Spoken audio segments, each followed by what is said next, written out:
नमस्कार साथियों, संस्कार अकादमी के YouTube चैनल संस्कार स्टडीज़ में एक बार फिर से आपका स्वागत है। पिछली क्लास में अपन बात कर रहे थे यत्न विवेक के बारे में, और यत्न विवेक के बारे में मैंने कहा था, आपको बताया था कि अभ्यंतर के भेद कितने होते हैं, 4 होते हैं कि 5 होते हैं। फिर उसके बाद में अपन ने चर्चा की थी बाह्य, और बाह्य में अपन ने बात की थी पहले वाले ग्रुप ए और ग्रुप बी की। कैसे? विवार, श्वार, श्वास, नाद, घोष, अघोष। यहाँ मैंने ग्रुप बताया था, ग्रुप ए में तो होता है 1, 3, 6 और ग्रुप बी में होता है 2, 4, 5। ये दो चीज़ें तो अपन क्लियर कर चुके हैं कि कौन सा वर्ण एक में जो लेता है वो दूसरे में लौट करके नहीं आता है। पहले 1, 2, फिर 3, 4, 5, फिर वहाँ विसर्ग लिया था, फिर अनुस्वार लिया था, अर्ध विसर्ग दोनों जीवा मूल पद माने हुए थे। यम 1, 2 वहाँ हुआ था, तो दूसरे ग्रुप में यम 3, 4 हो गया था। और पहले सल लिया था तो दूसरे में यण हो गया था, और सल में से है को हटा करके ग्रुप 2 में रखा गया था। अब यहाँ एक बार वापस दोबारा से विभेद होगा व्यंजनों का, और वो किस रूप में होगा? अल्प प्राण और महाप्राण में। अल्प प्राण और होगा महाप्राण। अब ध्यान रखना है, वैसे ही संपूर्ण व्यंजन आएंगे यहाँ भी। एक बार व्यंजनों का पूरा विभेद हो गया, यहाँ भी संपूर्ण व्यंजन आएंगे अल्प प्राण और महाप्राण में। अब यहाँ देखते हैं, अल्प का मतलब क्या होता है? छोटा होता है। महा का मतलब बड़ा होता है। अब ध्यान रखना, जहाँ छोटे की संख्या दी गई है वहाँ ज़्यादा वर्ण आएंगे, जहाँ बड़े की संख्या दी गई है वहाँ कम आएंगे। अर्थात ये कह सकते हैं जो भी विषम वर्ण होंगे वो अल्प प्राण में आएंगे। विषम वर्ण प्रत्येक वर्ग का कौन सा होता है? 1, 3, 5, यही तो विषम होता है। तो महा में कौन सा आएगा? सम वर्ण। तो यहाँ कह सकते हैं विषम वर्ण किसके? प्रत्येक वर्ग का। यहाँ कह सकते हैं समवर्ण किसका? प्रत्येक वर्ग का।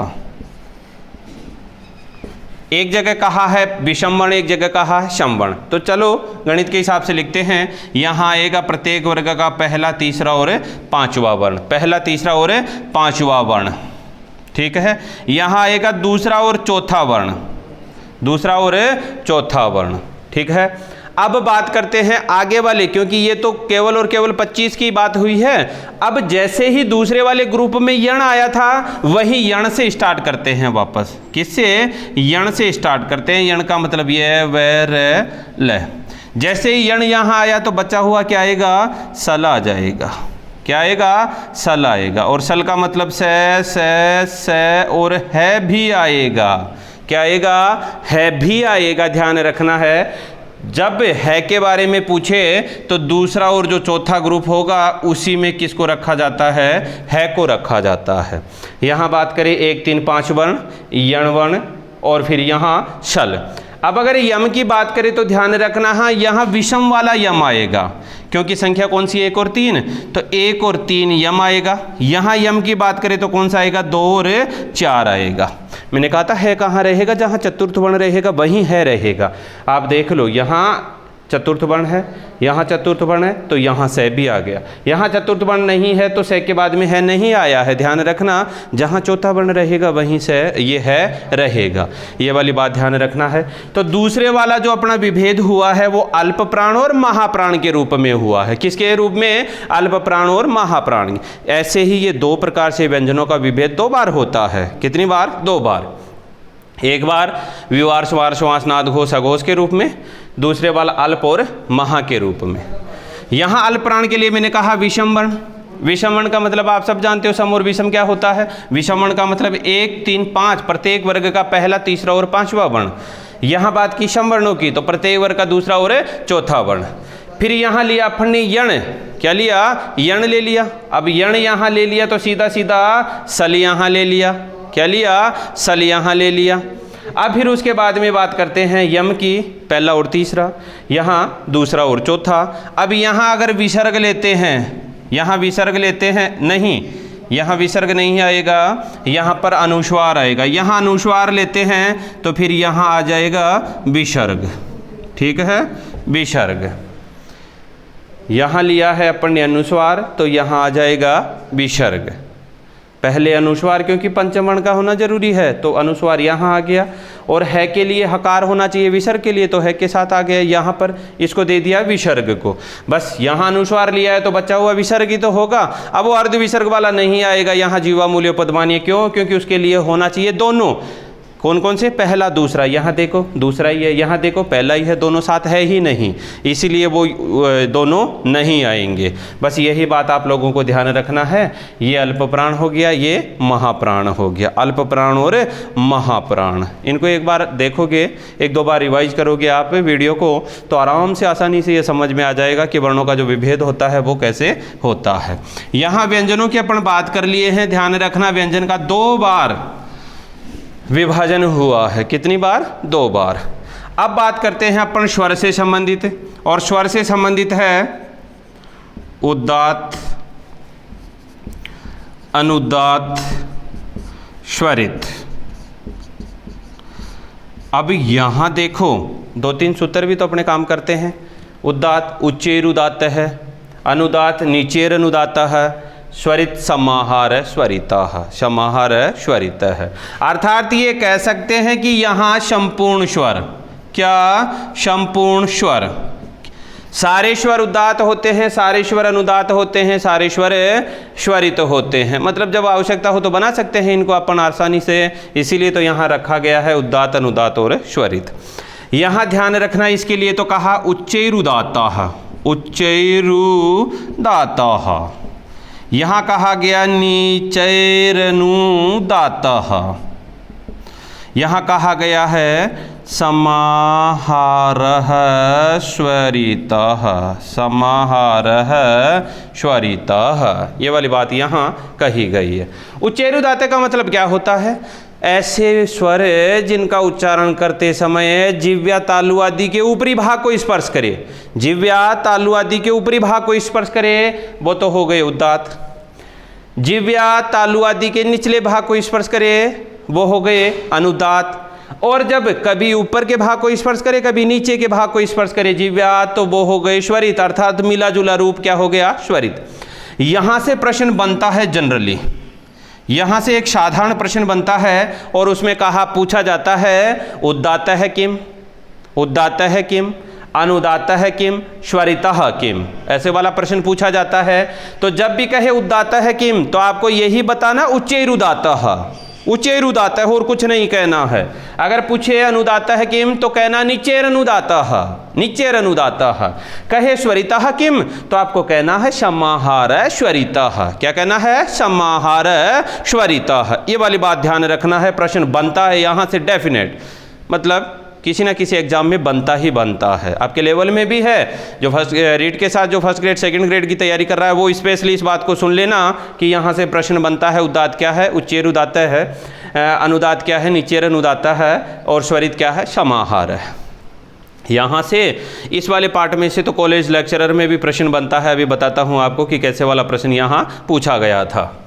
यहाँ जब भी बात करें तो वर्तमान समय में यहाँ कोई चिन्ह नहीं है, कोई चिन्ह नहीं है।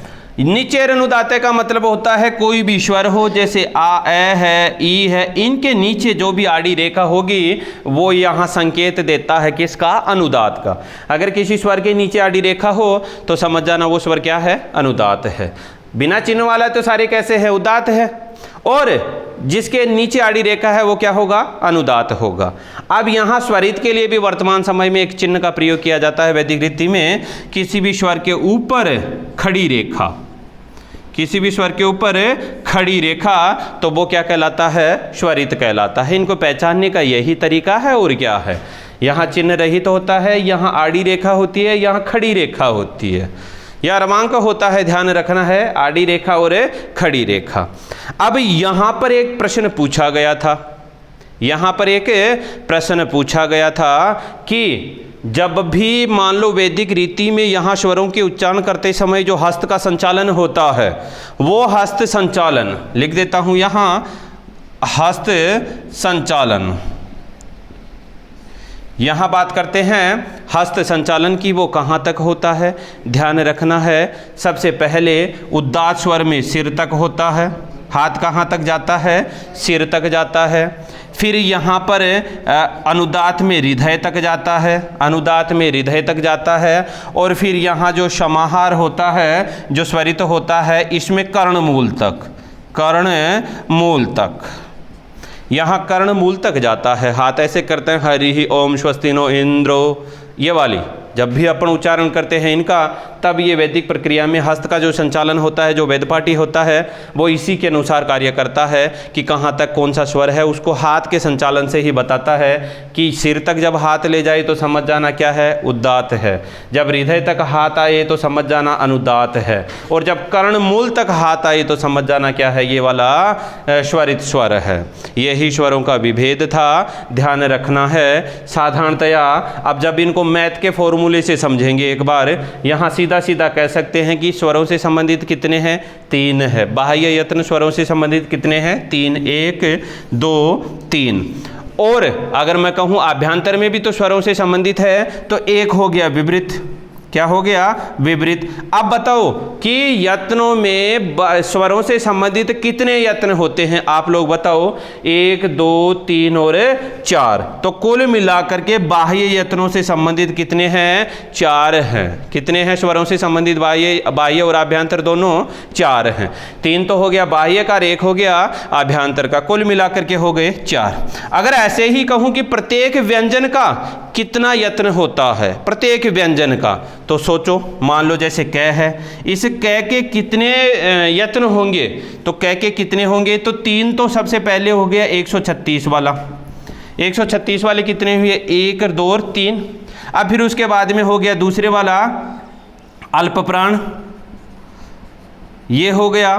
फिर उसके बाद में अपन बात करें, 136 हो गया, अल्पप्राण हो गया, फिर उधर जाते हैं किसके, कि कादियोमावसानाम स्पर्शा, तो 1 हो गया स्पृश, जिसको कहते हैं स्पृष्ट। तो अब सोचो, 1 2 3 4 और 5, तो ये कहा जा सकता है साधारण भाषा में कि प्रत्येक व्यंजन के 5 यत्न होते हैं, आभ्यंतर और बाह्य। कितने होते हैं, आभ्यंतर और बाह्य व्यंजन के 5। तो 4 तो हो गए बाह्य और 1 हो गया आभ्यंतर, और प्रत्येक स्वर के 4 यत्न होते हैं। अब वो 4 यत्न कैसे, 3 तो हो गए बाह्य और 1 हो गया आभ्यंतर। ये वाली मोस्ट बात है, ध्यान रखना इसका। हस्त संचालन का भी मैंने आप लोगों को बताया है। एक बार मैथ के फॉर्मूले से आपको ये वापस बताता हूँ मैं कि लिखना कुछ नहीं है, अपन जो गणित की काउंटिंग करते हैं बस इसी के हिसाब से करना है अपने को।